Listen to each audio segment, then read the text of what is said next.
अभी नहीं तो कभी नहीं। जी हाँ, न्यू लक्स एकेडमी आपके लिए लेके आया है सीटेट की वो महामैराथन, जो अभी नहीं तो कभी नहीं, लास्ट पड़ाव है, आखिरी वक्त चल रहा है। हम तो तैयार है आपका सीटेट करवाने के लिए, लेकिन क्या आप तैयार हो? पिछले 2 महीने से 3 महीने से लगातार हमारे बच्चे लगे हुए हैं इसी तैयारी में। आइए कुछ चेक कर लेते हैं कि बच्चों का लेवल कहाँ है और क्या हम उनकी मदद कर सकते हैं। जी हाँ, ध्यान से देखना बेटा, क्वेश्चन चलते रहेंगे।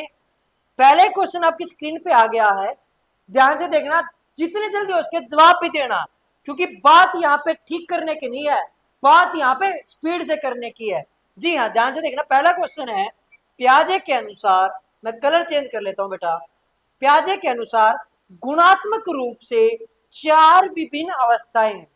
यानी प्याजे जी क्या बता रहे कि गुणों के आधार पे जो 4 अवस्थाएं, 4 अवस्थाओं के नाम आपको ध्यान में आ गए होंगे। ध्यान से देखना, वे बच्चों के जेनेटिक कोड पर निर्भर होती हैं, बच्चों के विकास के सार्वभौमिक पैटर्न का प्रतिनिधित्व करती हैं, उदाहरण देकर समझाती हैं कि बच्चों का मन लघु वयस्क मन होता है, भिन्न होती है, या दुनिया की विभिन्न संस्कृतियों में व्यापक रूप से व्याख्या होती है। तो आपको बताना है कौन सा ऑप्शन ठीक है। 1 सेकंड का समय दे रहा हूं। चलो भाई, टाइम इज ओवर। बच्चों के विकास के सार्वभौमिक पैटर्न का प्रतिनिधित्व करती है। जी हाँ, प्याजे जी ने कहा कि बच्चा नन्हा वैज्ञानिक है और वो अपनी विकास की अवस्थाओं के हिसाब से सीखता है। बच्चा चाहे इंडिया का हो, चाहे अमेरिका का, चाहे हो हरियाणा का, वो सीखेगा अपनी विकास की अवस्थाओं के आधार पे। यानी जो पहले सेंसरी मोटर की जो बेनिफिट्स हैं या जो उसमें टर्म एंड कंडीशंस है वो फुलफिल होंगी, तभी बच्चा कंक्रीट की तरफ जाएगा, एब्स्ट्रैक्ट की तरफ जाएगा। तो ध्यान देना, प्याजे की बात समझ में आया है कि बच्चे का सार्वभौमिक पैटर्न रहेगा और वो उसकी विकास की अवस्थाओं के हिसाब से रहेगा। चलो भाई आगे चलते हैं। ध्यान से देना बेटा, क्योंकि जो करना है अभी करना है, लास्ट टाइम चला हुआ है। लेव वाइगोत्स्की का मानना था कि विकास, या वाइगोत्स्की जी जो रसिया के रहने वाले थे, आई रिपीट, जो रसिया के रहने वाले थे, उनकी बात कर रहे हैं, क्या सीधे परिपक्वता के परिणाम से होता है, सीधे सामाजिक संपर्क के परिणाम से होता है, आनुवांशिक प्रोग्रामिंग का खुलासा है, या प्रकृति में असन्नता। तो आपको बताना है ABCD। 1 सेकंड का समय है। बिल्कुल ठीक जवाब, इसका सही जवाब है ऑप्शन सेकंड है, सीधे सामाजिक संपर्क के परिणाम में होता है। बेटा इनर स्पीच की जब बात आएगी तो भी जवाब जाएगा, क्या जाएगा? वाइगोत्स्की। प्राइवेट स्पीच होते ना, प्राइवेट स्पीच क्या होते, कई बार क्वेश्चन आए हैं, अपने उद्देश्य की तरफ अपने आप को निर्देशित करने के लिए, यानी अपने आप को सलाह देने के लिए, अपने आप को मोटिवेट करने के लिए आप जिस भाषा का प्रयोग करते हो वो प्राइवेट स्पीच है। वो भी वाइगोत्स्की जी का कहना है। दूसरा, वाइगोत्स्की जी कहते हैं आप समाज में रहोगे, क्योंकि मनुष्य एक सामाजिक प्राणी है। जब आप समाज में रहोगे तो यही समाज आपको जीना, रहना, सहना सब सिखाएगा। जी हाँ, ये वाइगोत्स्की जी का कहना है, इसलिए सामाजिक सांस्कृतिक विकास की बात कही है। अब मैं एक क्वेश्चन पूछता हूँ, आपके धर्म में और आपकी संस्कृति में क्या फर्क है? 1 सेकंड का समय है, मैं नेक्स्ट क्वेश्चन की तरफ बढ़ता हूं, जब तक आप इसका जवाब देना। What is the difference between religion and culture? चलो भाई ध्यान देना बेटा, क्योंकि जो करना है अभी करना है। निम्न में से कौन सी प्याजे के संज्ञानात्मक विकास के सिद्धांत की सीमा है? पहली बात, प्याजे के सिद्धांत की बात, और कौन सा सिद्धांत बेटा? संज्ञानात्मक विकास, जो कि बुद्धि से प्रभावित है। तो कौन सी उसकी सीमा है? वह संज्ञानात्मक विकास में जैविक कार्यों की भूमिका को ध्यान में नहीं रखते हैं। वह संज्ञानात्मक विकास पर संस्कृति और सामाजिक कार्यों के प्रभाव पर ध्यान में नहीं रखते हैं। वह संज्ञानात्मक विकास में व्यक्तिगत विभिन्नताओं का ध्यान नहीं रखते हैं, या इस विकास में भाषा की भूमिका पर अत्यधिक बल देते हैं। यानी आपको बताना, what are the limitation of cognition development theory of प्याजे। 1 सेकंड का समय आपके पास। चलो भाई, ऑफलाइन जो बच्चे बैठे हो तुरंत जवाब दे रहे हैं, तो इसका सही जवाब है ऑप्शन बी। वह संज्ञानात्मक विकास पर सांस्कृतिक और सामाजिक कार्यों के प्रभाव में ध्यान नहीं रखते हैं। एक बात ध्यान देना बेटा, प्याजे कहता है विकास की अवस्थाओं के हिसाब से सीखते हैं, और जबकि वाइगोत्स्की जी कहते हैं कि पहले सामाजिक विकास होता है वैसे सीखते हैं। तो यहाँ डिस्प्यूट पैदा होता है। प्याजे ने तो कह दिया कि भाई कहीं का भी बच्चा हो, किसी भी कल्चर रिलीजन में रहता हो, कोई फर्क नहीं पड़ता, फर्क पड़ेगा तो उसकी अवस्थाओं का पड़ेगा। जबकि वाइगोत्स्की कहता है जैसा उसका कल्चर होगा वैसा ही बच्चे पे प्रभाव पड़ेगा। और मैं क्वेश्चन भूला नहीं हूँ रिलीजन का और कल्चर का, बेटा याद रखना, संस्कृति बताती है क्या करना है और धर्म बताता है कैसे करना है। जी हाँ, हिंदुस्तान की संस्कृति बताती है बड़ों का सम्मान करो, आए गए का अभिनंदन करो। उसी अभिनंदन को हिंदू धर्म में राम राम कह के बुलाते हैं, और मुस्लिम धर्म में आदाब कह के बुला देते हैं, और क्रिश्चियन धर्म में उसी को हेलो कह के बुला लेते हैं। तो संस्कृति बताती है क्या करना है और रिलीजन बताता है कैसे करना है। चलो भाई, जोश के साथ और होश के साथ करते रहेंगे। ध्यान से देखना, निम्नलिखित कथनों को पढ़िए और सही विकल्प का चयन कीजिए। सही चीज बतानी है, देखो ध्यान से पढ़ना है। पहला क्या, प्रत्येक वर्ष लता जो कि 7वीं की शिक्षिका है, यहाँ मैडम की बात की जा रही है, लता नाम की शिक्षिका है, उनके क्षेत्रों में कैरियर पर चर्चा करने के लिए एक महिला गणित प्रोफेसर और एक पुरुष नर्स को अपनी कक्षा में आमंत्रित करती है। यानी दो इन्होंने, जो हमारे कहते हैं ना सोर्सेज है, ह्यूमन रिसोर्सेज, उनको बुलाया है। एक गणित के प्रोफेसर है और एक नर्स है। कारण क्या है, लैंगिक जेंडर अंतर जन्मजात और समाज के माध्यम से अधिग्रहित नहीं है। तो आपको बताना है, ये आपका मेन कथन है और ये उसका रीजन दिया गया है। तो ए और आर दोनों गलत हैं, ए और आर दोनों सही है, और ए आर ए की सही व्याख्या करता है, या ए और आर दोनों सही है पर आर ए की व्याख्या नहीं करता। ऑप्शन डी है, ए सही है परंतु आर गलत है। आपको 1 सेकंड का समय दिया जा रहा है।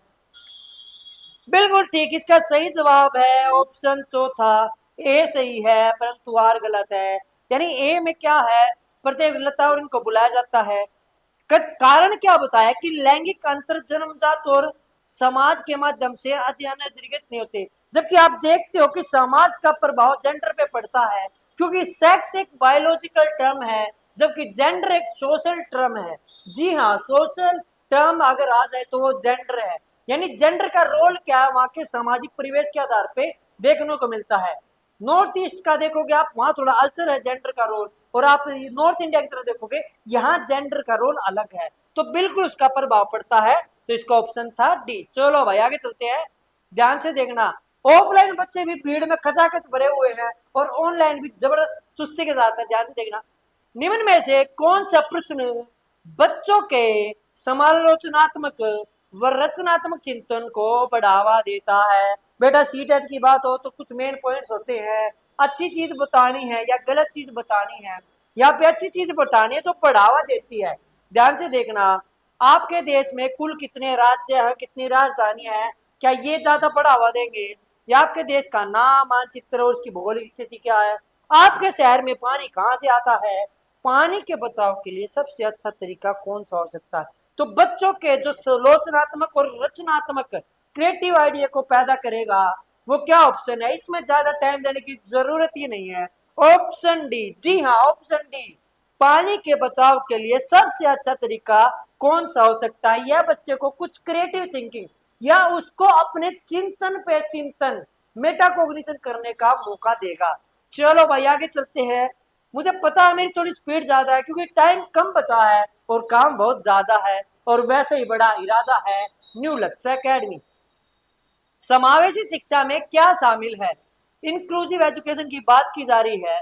तो विशेष आवश्यकता वाले शिक्षार्थियों को केवल व्यावसायिक शिक्षा का प्रावधान, व्यक्तिगत अंतरों की पहचान के परिणाम स्वरूप पाठ्यचर्या में लचीलापन, विद्यार्थियों का उनकी योग्यताओं के आधार पर पृथकीकरण व वर्गीकरण करना, सभी शिक्षार्थियों के लिए मानक पाठ्यचर्या आपके सामने है। तो क्या इसका ऑप्शन ए है, बी है, सी है या डी है।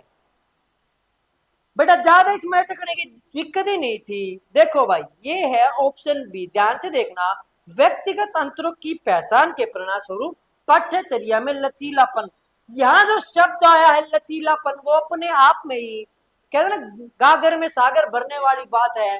यानी लचीलापन क्या होता है कि समय के अनुसार, परिस्थिति के अनुसार कुछ चेंज कर लेना। यानी बच्चे कम योग्यता वाले भी हो सकते हैं और ज्यादा योग्यता वाले भी हो सकते हैं।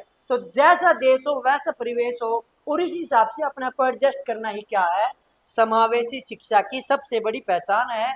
एक शब्द आता है विविधता का उत्सव।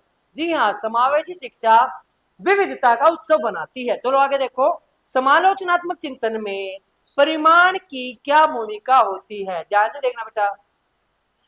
समालोचन के लिए प्रमाण अप्रासंगिक होते हैं। व्यक्तिगत राय के पक्ष में प्रमाण की उपेक्षा की जानी चाहिए। प्रमाण को बिना विश्लेषणात्मक के स्वीकार किया जाना चाहिए, या परिमाण का तार्किक और सुनियोजित रूप से मूल्यांकन किया जाना चाहिए। आपको मैं 1 सेकंड का समय दे रहा हूं, आपके पास टाइम है जो उसका यूज करो।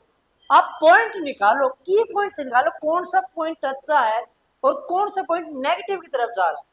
तो बेटा जो यहाँ आया है ऑप्शन बी वो ठीक है, प्रमाण का तार्किक और सुनियोजित रूप से मूल्यांकन किया जाना चाहिए। यानी हर चीज का एक प्रमाणीकरण ऑथेंटिक टेस्ट हो, और वो भी कैसे हो, मूल्यांकन करा जाए कि तर्क वितर्क के आधार पे। ये नहीं है किसी ने कहा और कुछ भी मान लिया, तर्क वितर्क के आधार पे, क्योंकि मनुष्य एक तार्किक प्राणी है, अपनी पहचान को कभी ना खोए। आगे देखें, निम्नलिखित कथनों को पढ़िए और सही विकल्प का चयन कीजिए। कथन है, बच्चे में संज्ञानात्मक विकास पर भाषा के प्रभाव पर जीन पियाजे और लेव वाइगोस्की के दृष्टिकोण में भिन्नता है।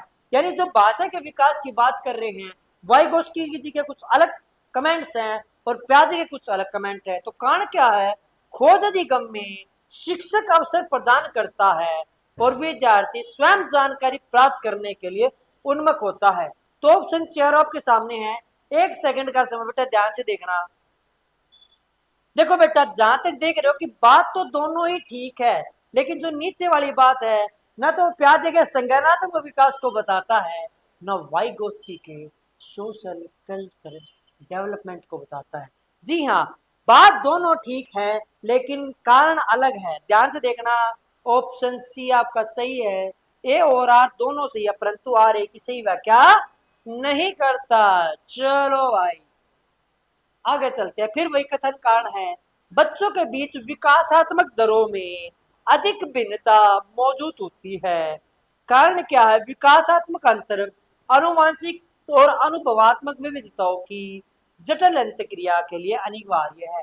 यानी मेन बात है, इंडिविजुअल डिफरेंसेस की बात की गई है। तो इसमें पूछा गया है इंडिविजुअल डिफरेंसेस कैसे पैदा होते हैं, तो इसमें कहीं जाने की जरूरत नहीं है। आप देख पा रहे होगे कि हेरिडिटी और एनवायरनमेंट, जी हाँ, हेरिडिटी और एनवायरनमेंट अपना अभिन्न योगदान निभाते हैं और यही बच्चे में व्यक्तिगत विभिन्नताएं पैदा कर देते हैं। तो इसका साक्षात तौर पे आंसर दूसरा ही बिल्कुल ठीक है कि ये इसका सही कारण है। चलो भाई, मजा आ रहा है? मुझे तो मजा आ रहा है। भाई बहन के रिश्ते, रिश्तों ध्यान से देखना, ब्लड रिलेशन की बात कर रखी है भाई बहन के, केवल प्रारंभिक बाल्यावस्था में ही महत्वपूर्ण भूमिका निभाते हैं कि सामाजिकरण में अधिक भूमिकाएं नहीं है। माता पिता और साथियों के साथ संबंधों के समान है और बाल्यावस्था में सामाजिकरण में महत्वपूर्ण भूमिका निभाते हैं। माता पिता और साथियों के साथ संबंधों में भिन्न होते हैं और बाल्यावस्था में सामाजिकरण की महत्वपूर्ण भूमिका निभाते हैं। आप याद करना, छोटे भाई बहन है आपस में, उनका जो रिलेशन है मम्मी पापा जी के मुकाबले वो डिफरेंस है, उसमें भेद है, लेकिन वो सामाजिकरण का एक पहला रूप भी है। तो ऑप्शन डी इसका बिल्कुल ठीक है। माता पिता और साथियों के संबंधों में भिन्नता होती है, बाल्यावस्था में सामाजिकरण में महत्वपूर्ण भूमिका निभाते हैं। जी हाँ, चलो भाई अगला क्वेश्चन, न्यू लक्ष्य एकेडमी। अगला क्वेश्चन न्यू लक्ष्य एकेडमी, निम्न कथनों में विकास के किस सिद्धांत की दर्शाया गया है? सिद्धांत बताना कौन सा है? जो बच्चे अपने शुरुआती वर्षों में भाषा सीखने के लिए अनुकूलन वातावरण से वंचित रहते हैं, उन्हें बाद में जीवन में भाषा चुनने में थोड़ी कठिनाई होती है। तो ये विकास अवस्थित और अप्रत्याशित होते हैं, उसका सिद्धांत है। भाषा के विकास का संवेदनशीलता काल है। भाषा और अनुभूति जटिल रूप से परस्पर संबंधित है। यह भाषा के विकास की पूरी तरह अनुवांशिकता पर निर्भरता है। आपके आगे ऑप्शन दिए गए हैं, बेटा ध्यान से देखना, बिल्कुल ठीक। इसका सही ऑप्शन 3, भाषा और अनुभूति जटिल रूप से पारस्परिक संबंधित है।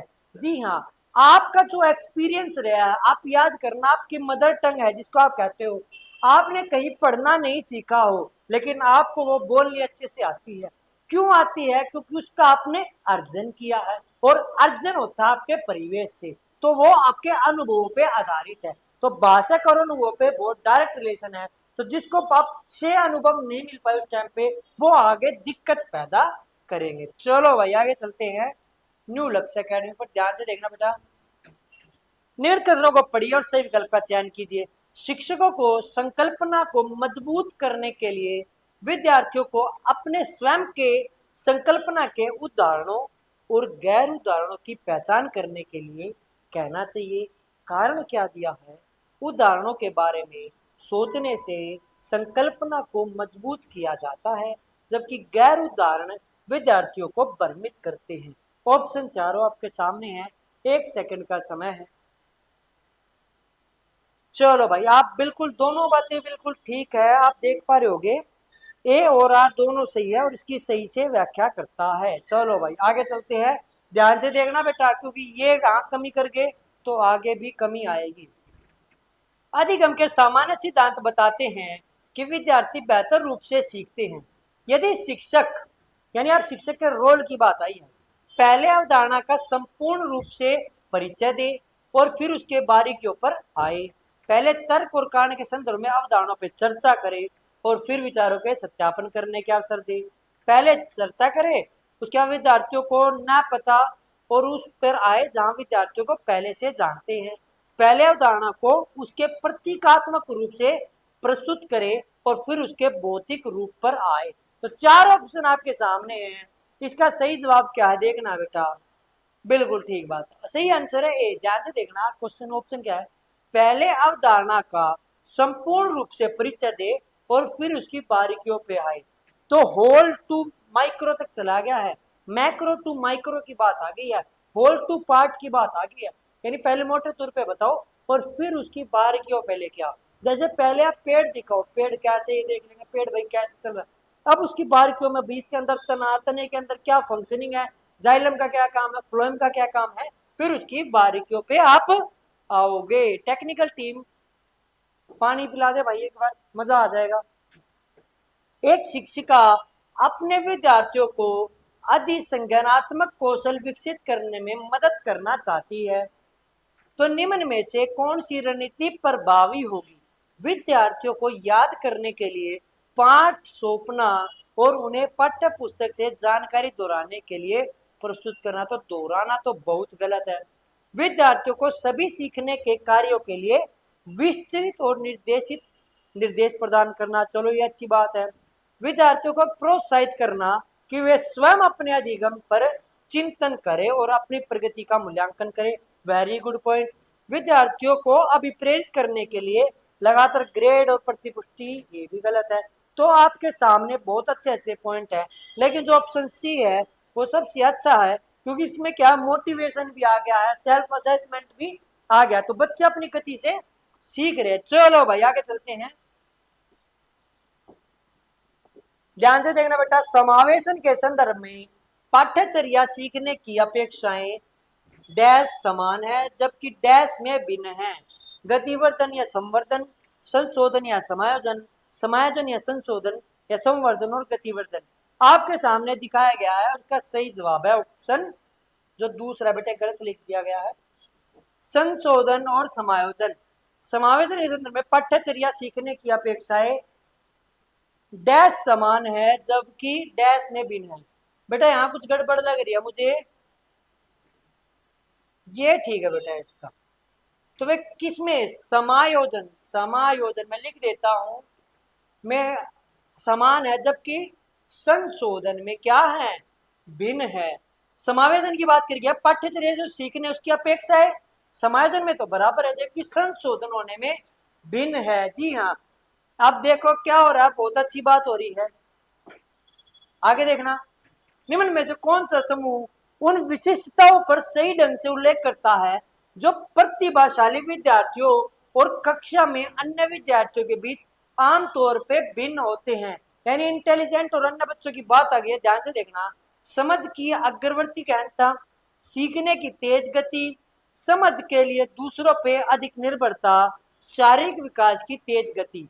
तो आपको बताना है, ध्यान से देखना, उन विशेषताओं का सही उल्लेख क्या होगा जो प्रतिभाशाली विद्यार्थियों और कक्षा के अन्य विद्यार्थियों के बीच में भिन्नता होती है। यानी इंटेलिजेंट बच्चा और नॉर्मल बच्चा किस पेज में डिफरेंस आपको ये बताना है। 1 सेकंड का समय बेटा, एक बार पानी पी लेता हूं मैं।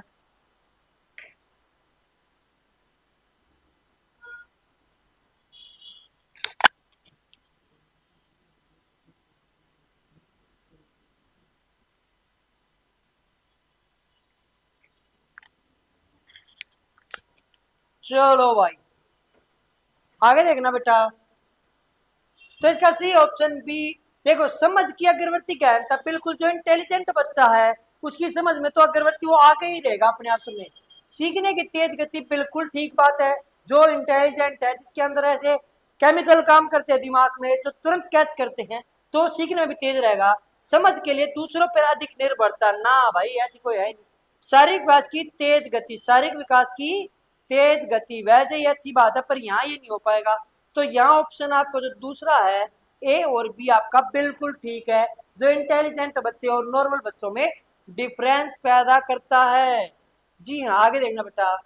श्रवण बाधिता, जिनको ऑडियो की दिक्कत है, जिसे आप ऑडियो टेक्स्ट से भी पढ़ते हो ना, तो श्रवण बाधिता के संदर्भ में निम्न में कौन सा कथन सही है। बच्चे के पास तेज आवाजें करके बच्चों को सुनने की अक्षमता का विश्वसनीय तौर पर परीक्षण किया जा सकता है। श्रवण बाधिता हमेशा कान की किसी शारीरिक समस्या के कारण होती है। सभी श्रवण बाधिता वाले बच्चों को संवाद करने के लिए सांकेतिक भाषा का यूज करें। श्रवण बाधित बच्चों के लिए प्रभावी ढंग से संवाद करने की अक्षमता को प्रभावित कर सकते हैं। आपके सामने दिया गया है, आप बताएंगे, लेकिन 1 सेकंड का समय बेटा। बिल्कुल ठीक बात है, ऑप्शन 4। श्रवण बाधिता बच्चों को प्रभावी ढंग से संवाद करने के लिए अक्षमता प्रभावित कर सकते हैं। यानी धीरे धीरे उनकी कैपेसिटी डेवलप की जाए कि उनको ज्यादा किसी और चीज का प्रभाव ना पड़े और वो अपने संवादों को कैसे भी करके प्रभावी ढंग से समझ सके। बिल्कुल ठीक बात। चलो भाई आगे चलते हैं, ध्यान से देखना। संरचनावादी सिद्धांत करेगी। संरचनावादी का मतलब है जिसमें बच्चा खुद अपने ज्ञान का निर्माता होता है। चलो भाई ध्यान से देखना। तो संरचनावादी सिद्धांतकारों के अनुसार निम्न में से कौन सा कथन सही नहीं है। बेटा अगर पेपर में नहीं पढ़ा तो एग्जाम नहीं निकलेगा, तो नहीं की बात करी गई है, यानी कुछ गलत चीजें निकालनी। ऑप्शन आपके सामने है, तो 1 सेकंड में बताएं।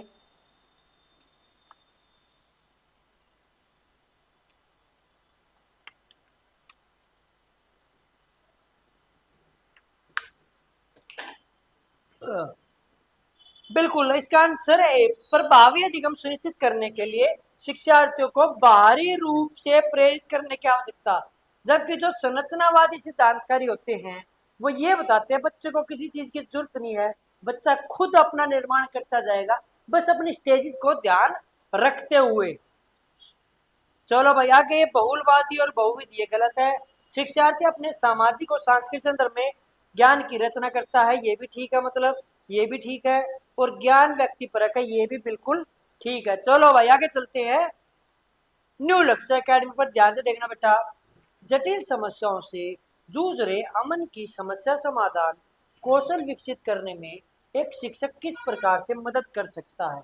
यहाँ जटिल समस्याओं की बात करी गई, उसे प्रयोग करने और जोखिम लेने से हतोत्साहित करके, तो बेटा ये तो शब्द ही गलत है। उसे उत्तर प्रदान करके, ना ना ये भी गलत है। उससे कहकर कि वह समस्या को सुलझाना छोड़ दे, ना भाई। उसे मंथन करने और विचार उत्पन्न करने के लिए प्रोत्साहित करते। जी हाँ, एक टीचर का सबसे मेन काम क्या होता है, उसका यही मेन काम है कि वो बच्चों को मोटिवेट करे कि बच्चा खुद पढ़े, खुद तैयारी करे और सेल्फ असेसमेंट भी खुद करे। तो यहाँ वही बात है कि बच्चा अपनी गति के हिसाब से सीख रहा है। चलो भैया आगे देखें। बोध आधारित शिक्षण का अंतर्निहित सिद्धांत यह विश्वास है कि ऐसा करने के लिए एक सुविधाजनक वातावरण प्रदान किया जाने पर शिक्षार्थी ज्ञान का निर्माण कर सकते हैं, ये अच्छी बात है। शिक्षार्थी कम जानते हैं, ये गलत बात है। शिक्षार्थी निष्क्रिय प्राप्त करता है, ये भी गलत है। शिक्षार्थियों की क्षमता और आवश्यकताएं विविध है, जिन्हें मानक निर्देशों पर ध्यान केंद्रित किए बिना पूरा नहीं किया जा सकता। तो ऑप्शन पहले और चौथे में आपको बताना है, 1 सेकंड का समय है। बिल्कुल ठीक बात है, कितनी अच्छी बात है। ऐसे करने के लिए सुविधाजनक बात है, यानी फैसिलिटेट करने की बात आ गई है। टीचर क्या है, फैसिलिटेटर है, कई बार एग्जाम में आता है। तो उनको प्रदान करे जिसमें बच्चा अपने ज्ञान का निर्माण खुद करे। चलो भाई आगे चलते हैं न्यू लक्ष्य एकेडमी पर, ध्यान से देखना। माध्यमिक कक्षाओं में अधिगम के लिए एक अनुकूल कक्षा का वातावरण डैश पर केंद्रित होता है, यानी अच्छी चीज बतानी है जिसे बच्चे की लर्निंग इनहेंस होगी। प्रतिस्पर्धा, लोकाचार, अनुबंधन और पुनर्बलन, सहकारी अधिगम, सजा और शर्मिंदगी का डर। तो आपके सामने 4 ऑप्शन है बेटा, ध्यान से देखें और बताएं इनमें से क्या ठीक है। बिल्कुल ठीक बात, सहकारी अधिगम।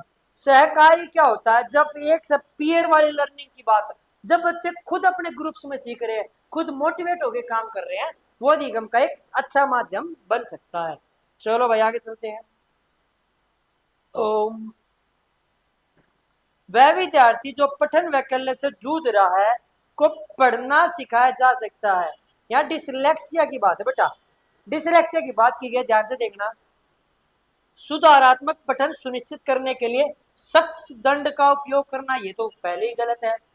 प्रणालीगत ध्यानात्मक प्रशिक्षण के माध्यम से उच्च ग्रेड स्तर के पठन प्रदान करके ना उन्हें अन्य विकर्षणों में अध्ययन करने के लिए प्रोत्साहित करके। तो सबसे मेन चीज आपको ऑप्शन दूसरे और चौथे में बताना है। बिल्कुल ठीक है, ऑप्शन जो दूसरा है वो बिल्कुल ठीक है, प्रणालीगत ध्वन्यात्मक प्रशिक्षण के माध्यम से सिखाना। क्योंकि इसको किसकी दिक्कत है, पठन जो आपने वो देखा ना, तारे जमीन पर फिल्म देखी है, उसको समझ नहीं आ रहा, अक्सर भाग रहे हैं, तो उसके दूसरी ध्वनि वाली प्रणाली का यूज कर लेंगे, तो आवाजों के माध्यम से बच्चा सीख पाएगा। चलो भाई आगे चलते हैं, ध्यान से देखना। निम्न कथनों को पढ़िए और सही विकल्प का चयन कीजिए। शिक्षकों को विद्यार्थियों में विशेष जातीय समूह के रूढ़िताओं को तोड़ने के लिए कड़ी मेहनत करनी चाहिए। बिल्कुल ठीक बात है, जो रूढ़िबद्धताओं से बंध गए बच्चे, उनसे छुटकारा दिलाने के लिए शिक्षक को मेहनत करनी चाहिए। शिक्षा का एक प्रमुख उद्देश्य है विद्यार्थियों को समालोचनात्मक आत्मचिंतन के लिए प्रोत्साहित करना, ये बात भी ठीक है। तो अब आपको देखना है क्या इसका कथन कारण दोनों ठीक है और एक दूसरे के एक्सप्लेनेशन देते हैं, यानी 1 सेकंड का समय है। बिल्कुल ठीक बात है बेटा, इसका कथन और कारण दोनों ठीक है और ये उसकी अच्छे से एक्सप्लेनेशन देता है। क्यों, क्योंकि ये समालोचनात्मक चिंतन का ही बिंदु है आपकी रूढ़िबद्धता। क्या आपकी रूढ़िबद्धता। चलो भाई आगे चलते हैं, ध्यान से देखना बेटा। निम्न में से कौन सा आंतरिक अभिप्रेरणा का उदाहरण है, यानी इंटरली मोटिवेटेड है बच्चा, उसका कौन सा उदाहरण है, ध्यान से देखना। डांट से बचने के लिए पढ़ाई करना, गलत। पुरस्कार राशि के लिए एक प्रतियोगिता में भाग लेना, गलत, पुरस्कार भारी भाई है। व्यक्तिगत आनंद के लिए एक वाद्य यंत्र बजाना, बिल्कुल ठीक। शिक्षक को प्रभावित करने के लिए, बिल्कुल गलत। तो इसका सही आंसर आपकी टीवी स्क्रीन पर है। चलो भाई आगे चलते हैं।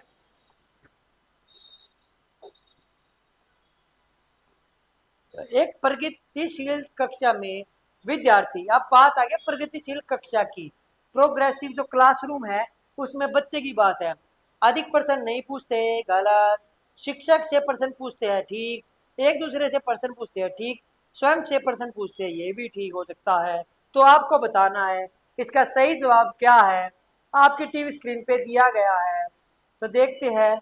बिल्कुल ठीक, टीचर ने पहले ही बता दिया, BCOD, ये तीनों चीजें ठीक है कि एक प्रगतिशील कक्षा में बच्चा टीचर से क्वेश्चन भी पूछता है, अपने ग्रुप से क्वेश्चन भी पूछता है, और यहाँ तक कि खुद से क्वेश्चन भी पूछता है। चलो भाई 30 क्वेश्चन की जो सीरीज है आपने आखिरी पड़ाव की तरफ चल चुकी है।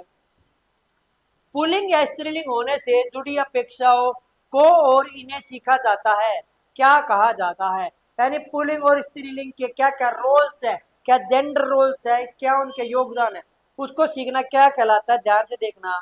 जेंडर रूढ़िबद्धता केवल मध्य बाल्यावस्था के दौरान, जेंडर पूर्वाग्रह मुख्य रूप से प्रारंभिक बाल्यावस्था के दौरान, जेंडर स्थिरता प्रारंभ में किशोरावस्था के दौरान, या जेंडर भूमिकाएं बाल्यावस्था की सभी अवस्थाओं को लेकर वयस्कता में।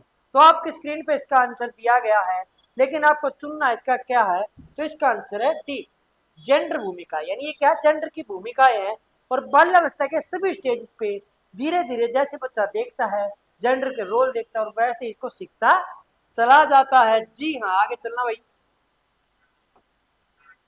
चलो भाई ध्यान से देखो बेटा, लॉरेंस कोलबर्ग के सिद्धांत की आलोचनात्मक कैरल गिलगिल के द्वारा की गई। कोलबर्ग का जो सिद्धांत था वो कमेंट करो क्या था। उस सिद्धांत की आलोचना किसने की है, कैरल गिलगिल ने की है। क्या है बेटा, नैतिक विकास का एक चरण सिद्धांत प्रस्तुत करने के लिए की गई है, वास्तविक जीवन की स्थितियों के माध्यम से तथ्यों को एकत्रित करने के लिए की गई है, विश्लेषणात्मक के मात्रात्मक तरीकों को लागू नहीं करने के लिए की गई, नैतिक तर्क में लैंगिक भिन्नताओं की अपेक्षा करने के लिए की गई। तो आपके सामने चारों ऑप्शन हैं, तो इसका सही जवाब क्या है, 1 सेकंड का समय आपको दिया गया है। बिल्कुल ठीक बात, इसका सही जवाब ऑप्शन 4 कि लैंगिक भिन्नताओं को, जो ये हमारे कोलबर्ग जी हैं, इन्होंने अपनी कहानी बताई, हिंस की कहानी बताई, सब कुछ बताया, नैतिक विकास का सिद्धांत भी दिया, लेकिन इन्होंने ये नहीं बताया कि लड़कियों के उसके क्या प्रभाव पड़ेगा और उस चीज का लड़कों के ऊपर क्या प्रभाव है। ये मोटे तौर पे सभी के लिए वो बातें कह रही हैं, इसी चीज की आलोचना करते हैं कैरल गिलगिल जी। चलो भाई आगे चलते हैं, ध्यान से देखना बेटा। बुद्धि के संदर्भ में निम्न में से कौन सा दृष्टिकोण शिक्षार्थियों के बीच विविधता के सम्मानपूर्ण विचारों का समर्थन करता है। यानी बुद्धि के बारे में और शिक्षार्थियों के बीच विविधता के सम्मानपूर्ण बातों, बुद्धि को मापने के लिए बुद्धि लब्धि परीक्षण ही एकमात्र साधन है। बुद्धि बहुआयामी है और समय के साथ बदल सकती है। बुद्धि अनुवांशिक कारकों से प्रभावित नहीं होती, बुद्धि वातावरण कारकों से प्रभावित नहीं होती। चारों ऑप्शन आपके सामने है बेटा, इसका सही जवाब ऑप्शन दूसरा, बुद्धि बहुआयामी है और समय के साथ बदलती रहती है, मल्टी फैक्टर है, बहुत सारी थ्योरीज भी आपने देखी है। तो यानी कोई एक ही चीज बुद्धि नहीं है, ये बदलती रहती है और इसमें बहुत सारे कारकों का प्रभाव पड़ता है। चलो भाई आगे चलते हैं।